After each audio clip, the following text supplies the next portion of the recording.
Hey guys, it's Susie. Welcome back to the channel. If you're new here, hi, hello. I hope you're all having a wonderful morning, wonderful day, afternoon, evening, night, whenever y'all are watching this. If you're watching this, thank you so much for being here.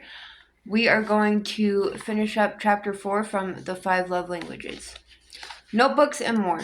Words of affirmation are one of the 5 basic love languages. Within that language, however, there are many dialects. We have discussed a few already, and there are many more. Entire volumes and numerous articles have been written on these dialects. All of the dialects have in common the use of the words to affirm one's spouse.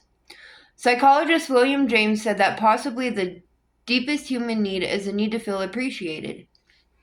Words of affirmation will meet that need in many individuals. If you are not a man or woman of words, if it is not your primary love language, but you think it may be the love language of your spouse, let me suggest that you keep a notebook titled Words of Affirmation. When you read an article or book on love, record the words of affirmation you find. When you hear a lecture on love or you overhear a friend saying something positive about another person, write it down. In time, you will collect quite a list of words to use in communicating love to your spouse. You may also want to try giving indirect words of affirmation, that is, saying positive things about your spouse when he or she is not present. Eventually, someone will tell your spouse, and you will get full credit for love. Tell your wife's mother how great your wife is. When her mother tells her what you said, it will be amplified, and you will get even more credit.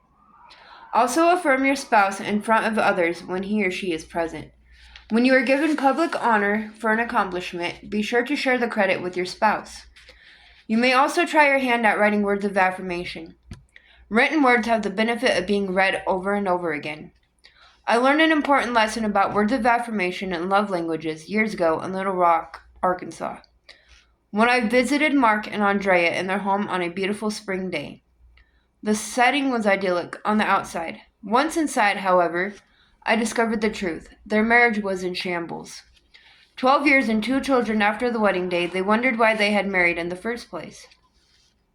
They seemed to disagree on everything. The only thing they really agreed on was that they both loved the children. As the story unfolded, my observation was that Mark was a workaholic who had little time left over for Andrea. Andrea worked part-time, mainly to get out of the house. Their method of coping was withdrawal. They tried to put distance between themselves so that their conflicts would not seem as large, but the gauge on both love tanks read empty. They told me that they had been going for marriage counseling, but didn't seem to be making much progress. They were attending my marriage seminar, and I was leaving town the next day. This would likely be my only encounter with them, so I decided to put everything on the table. I spent an hour with each of them separately. I listened intently to both stories. I discovered that in spite of the emptiness of their relationship and their many disagreements, they appreciated certain things about each other. Mark acknowledged Andrea was a good mother, but he continued, "There is simply no affection coming from her. I work my tail off, and she doesn't appreciate it." In my conversation with Andrea, she agreed that Mark was an excellent provider. "But," she complained, "he does nothing around the house to help me, and he never has time for me. What's the use of having nice things if you don't ever get to enjoy them together?" With that information, I decided to focus my advice by making only one suggestion to each of them. I told Mark and Andrea separately that each one held the key to changing the emotional climate of the marriage. That key, I said, is to express verbal appreciation for the things you like about the other person, and for the moment, suspending your complaints about the things you do not like. We reviewed the positive comments they had already made about each other, and I helped each of them write a list of those positive traits. Mark's list focused on Andrea's activities with their children, home, and church. Andrea's list focused on Mark's hard work and financial provision of the family. We made the list as specific as possible. Andrea's list looked like this. He is aggressive in his work. He has received several promotions throughout the years. He's a good financial manager. He is always thinking of ways to improve his productivity.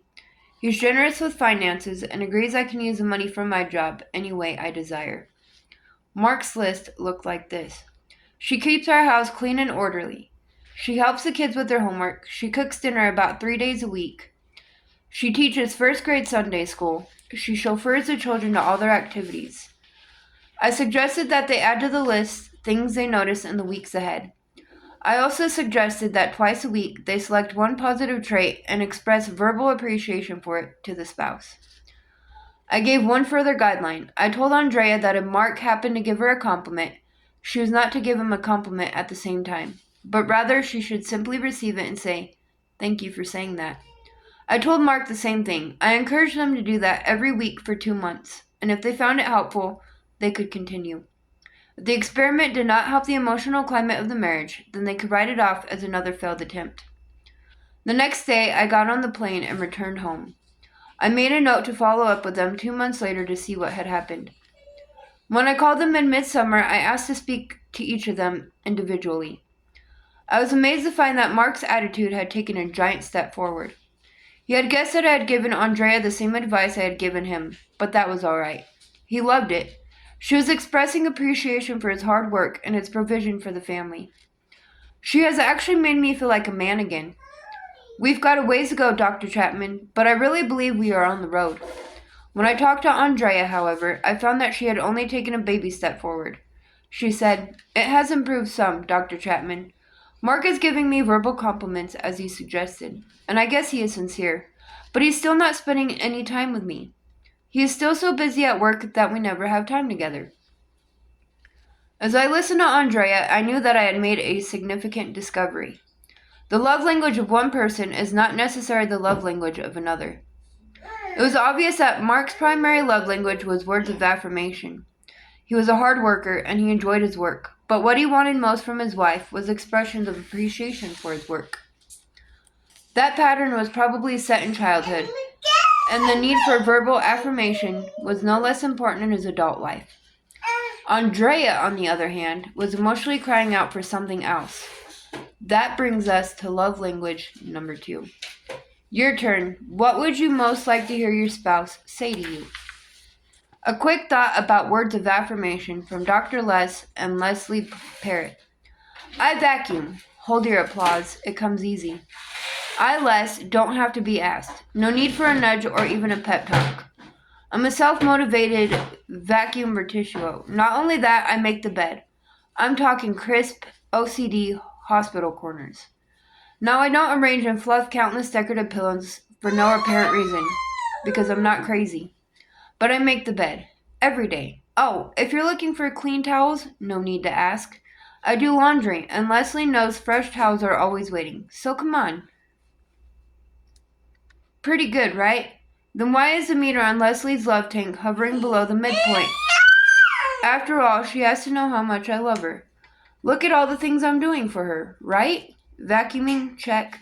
Making the bed, check. Laundry, check. So why isn't Leslie feeling the love? You guessed it. Because this all occurred before I discovered her love language. Words of affirmation. I was speaking my own love language, which we'll read about in a later chapter, and expecting her to understand it. Oops. As you now know from reading Gary's chapter, it's a common problem. Two loving people missing out on each other's loving intentions because they're only speaking their own love language, not their partner's. This can be devastating to a person like Leslie who's longing for words of affirmation. After all, you can make all the beds in the house, you can vacuum every room, and sweep the front porch too. But if you're not expressing heartfelt compliments or genuine appreciation, their love tank is sure to run empty. Learning this lesson revolutionized our relationship. And it all began with a simple insight. Leslie's love language is not mine. To feel loved, she needs words of affirmation. That meant I needed to learn her love language. How about you? As you read Gary's chapter, did you resonate with the power of loving words? Do you think words of affirmation is your primary love language? Do you feel it deep in your heart? Or are you unsure? Maybe it's your secondary love language.